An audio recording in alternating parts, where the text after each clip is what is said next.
Guys, I am देशुरानी। आज मैं आपको शहीद भगत सिंह जी के बारे में बताऊंगी। सो स्टार्ट करते हैं। भगत सिंह का जन्म लायलपुर, जो पाकिस्तान में है, जिले में 28 सितंबर 1907 को हुआ था। उस समय पूरे देश में अंग्रेजी शासन के खिलाफ विद्रोह की ज्वाला धधक रही थी। उनके पिता किशन सिंह अपने चारों भाइयों के साथ लाहौर की सेंट्रल जेल में बंद थे। माँ विद्यावती ने अत्यंत लाड दुलार के साथ उनका पालन पोषण किया। इस परिवार में संघर्ष और देशभक्ति की भावना कूट कूट कर भरी थी, जिसका असर भगत सिंह पर भी पड़ा। इनकी बड़ी बहन का नाम अमरो था। अमरो एक अपनी स्पीच देती है, बताती है कि उस दिन सुबह वीरा स्कूल के लिए कहकर घर से निकला। संध्या हो गई लेकिन घर नहीं लौटा। जलियांवाला बाग की घटना से हम सभी दुखी और घबराए हुए थे। काफी देर रात बीते हुए गुमसुम सा घर आया। मैंने कहा, कहाँ गया था वीरा? सब जगह तुझे ढूंढा, चल फल खा ले। वह फफक कर रो उठा। मैंने उसे आमतौर पर कभी रोते नहीं देखा था। उसने अपने नेकर की जेब से एक शीशी निकाली जिसमें मिट्टी भरी हुई थी। उसने कहा, मिट्टी नहीं अमरो, यह शहीदों का खून है। उस शीशी से वह रोज खेलता, उसे चूमता और उसमें भरी हुई मिट्टी से तिलक लगाता, फिर स्कूल जाता था।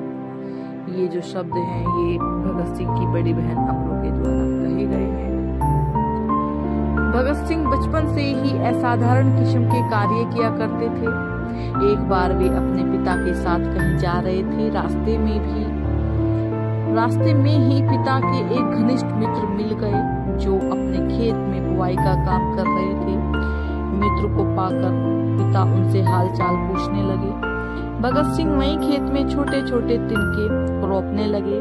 पिता के पुत्र ने पूछा, यह क्या कर रहे हो भगत सिंह? बालक भगत सिंह का उत्तर था, बंदूकें बो रहा हूँ। भगत सिंह जैसे जैसे बड़े होते गए, उनकी विशिष्टताएं उजागर होती गई। इसी समय अंग्रेजी सरकार द्वारा एक कानून बनाया गया, रॉलेट एक्ट। इस कानून का पूरे देश में विरोध किया जा रहा था। इसी कानून के विरोध में 13 अप्रैल 1919 को अमृतसर में जलियांवाला बाग में एक सभा हो रही थी। अचानक अंग्रेज पुलिस आई और चारों ओर से प्रदर्शनकारियों को घेर लिया। पुलिस अधिकारी जनरल डायर ने गोली चलाने का आदेश दे दिया। सैकड़ों मासूम मारे गए। इस घटना ने पूरे राष्ट्र को झकझोर कर रख दिया। भगत सिंह के बालमन पर इस घटना का इतना गहरा असर पड़ा कि उन्होंने बाग की मिट्टी लेकर देश के लिए बलिदान होने की शपथ ली। आरंभिक पढ़ाई पूरी होने के बाद भगत सिंह आगे की शिक्षा के लिए नेशनल कॉलेज लाहौर गए। वहां उनकी मुलाकात सुखदेव और यशपाल से हुई। तीनों मित्र बन गए और क्रांतिकारी गतिविधियों में बढ़ चढ़कर भाग लेने लगे। भगत सिंह जब बीए में पढ़ रहे थे, तभी उनके पिताजी ने उनके विवाह की चर्चा छेड़ी और भगत सिंह को एक पत्र लिखा। पत्र पढ़कर भगत सिंह बहुत दुखी हुए और उन्होंने दोस्तों से कहा, दोस्तों, मैं आपको बता दूं कि अगर मेरी शादी गुलाम भारत में हुई तो मेरी दुल्हन सिर्फ मौत होगी, बारात शव यात्रा बनेगी और बाराती होंगे शहीद। पिताजी के पत्र का जवाब देते हुए उन्होंने लिखा, यह वक्त शादी का नहीं, देश हमें पुकार रहा है। मैंने तन मन और धन से राष्ट्र सेवा करने की सौगंध खाई है। मुझे विवाह बंधन में न बांधे, बल्कि आशीर्वाद दे दे कि मैं अपने आदर्श पर टिका रहूं। सन 1926 में उन्होंने लाहौर में नौजवान सेना का संगठन किया। इस सभा का उद्देश्य था स्वतंत्र भारत की स्थापना, एक खंडन राष्ट्र के निर्माण के लिए देश के नौजवानों में देशभक्ति की भावना जागृत करना, आर्थिक, सामाजिक और औद्योगिक क्षेत्रों के आंदोलनों में सहयोग प्रदान करना, किसानों और मजदूरों को संगठित करना। इसी बीच भगत सिंह की मुलाकात प्रसिद्ध क्रांतिकारी एवं देशभक्त गणेश शंकर विद्यार्थी से कानपुर में हुई। गणेश शंकर विद्यार्थी उस समय अपनी प्रखर पत्रकारिता से जनमानस को उद्वेलित करने का काम कर रहे थे। भगत सिंह उनके विचारों से इतने प्रभावित हुए कि वे कानपुर में ही उनके साथ मिलकर क्रांतिकारी गतिविधियों का संचालन करने लगे, लेकिन दादी माँ की अस्वस्थता के कारण उन्हें लाहौर लौटना पड़ा। लाहौर में उस समय सारी क्रांतिकारी गतिविधियां हिंदुस्तान रिपब्लिक एसोसिएशन के बैनर तले संचालित हो रही थी। भगत सिंह को एसोसिएशन का मंत्री बनाया गया।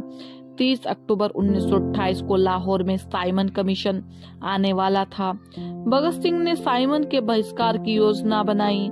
लाला लाजपत राय की अध्यक्षता में साइमन कमीशन का डटकर विरोध किया गया। साइमन वापस जाओ और इनकलाब जिंदाबाद के नारे लगाए गए। निरीह प्रदर्शनकारियों पर अंग्रेज पुलिस ने बर्बरतापूर्वक लाठीचार्ज किया।